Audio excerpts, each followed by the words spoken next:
السلام علیکم مائی YouTube family, کیسے ہیں آپ؟ امید کرتی ہوں اچھے ہوں گے۔ ایک نئی ویڈیو کے ساتھ میں آپ کے سامنے حاضر ہوئی ہوں۔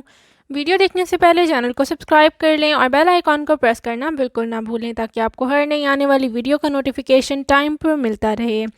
سب سے پہلے میں آپ کو بتاتی چلوں کہ ہم نے آئی سی اے پہ ایک نئی ویڈیو اپنے چینل پر اپلوڈ کی ہے، آپ وہاں سے جا کر دیکھ سکتے ہیں۔ اب ہم چلتے ہیں اپنی آج کی خبر کی طرف۔ ابوظہبی نے قرنطینہ فری ممالک کی نئی گرین لسٹ جاری کر دی ہے۔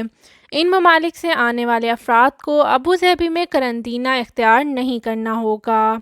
تاہم اس نئی فہرست سے ابوظہبی نے اپنے ہمسایہ ریاستوں بحرین، قطر، کویت اور عمان کے نام نکال دیے ہیں۔ مذکورہ ممالک کے افراد کو ابوظہبی داخلے کے وقت قرنطینہ اختیار کرنا ہوگا۔ مقامی میڈیا کی رپورٹ کے مطابق امارات نے جو نئی فہرست جاری کی ہے، اس میں شامل افراد ابوظہبی آنے والے قرنطینہ اختیار نہیں کریں گے۔ متحدہ عرب امارات میں کرونا کی دوسری لہر کے نتیجے میں ریکارڈ یومیہ کیسز سامنے آئے ہیں، جس کے بعد حکام نے کرونا ایس او پیز کی خلاف ورزی کرنے والوں کے خلاف ایکشن لینا شروع کر دیا ہے۔ اماراتی حکومت نے خبردار کیا ہے کہ اگر کوئی شخص کسی عمارت یا گھر کے دروازے سے چند قدم باہر بھی کھڑا ہو، اس کے لیے ماسک پہننا لازمی ہوگا۔ اسی طرح اگر کوئی شخص دروازے میں کھڑا ہو کر باہر موجود لوگوں سے بات چیت کر رہا ہے، تو دروازے میں کھڑے اس شخص پر بھی آؤٹ ڈور کرونا ایس او پیز کا اطلاق ہوگا۔ ایمریٹس ایئر لائن نے ایک اور ملک کے لیے پروازیں بند کر دی ہیں۔ پروازوں کی یہ بندش عارضی نوعیت کے لیے ہوگی۔ تفصیلات کے مطابق ایمریٹس نے افریقی ملک نائجیریا سے دبئی کے لیے فلائٹ آپریشن فی الحال معطل کر دیا ہے۔ ایمریٹس کی جانب سے اپنی آفیشیل ویب سائٹ پہ بتایا گیا ہے کہ نائجیریا اور دبئی کے درمیان فروری کے مہینے میں پروازیں معطل رہیں گی۔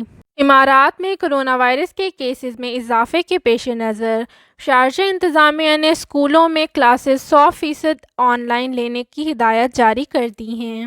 اگر آپ دبئی میں مقیم ہیں اور کسی کام کے سلسلے میں پولیس اسٹیشن یا پولیس کے کسی بھی عمارت میں جانا چاہتے ہیں، تو آپ کو پہلے پی سی آر ٹیسٹ کروا کے نیگیٹو رپورٹ حاصل کرنا ہوگی، ورنہ آپ کا داخلہ نہیں ہوگا۔ اس کڑی شرط کا اطلاق ہفتہ بروز 13 فروری 2021 سے ہوگا۔ Sharjah emergency crisis and disaster management committee کی جانب سے اعلان کیا گیا ہے کہ اس پابندی کا مقصد عوام اور پولیس اہلکاروں کو کورونا کی وبا سے محفوظ رکھنا ہے۔ اسی احتیاط کے پیش نظر شارجہ پولیس جنرل کمانڈر نے پولیس کی تمام عمارات میں داخل ہونے والوں کے لیے پی سی آر ٹیسٹ کی شرط لازمی کر دی ہے۔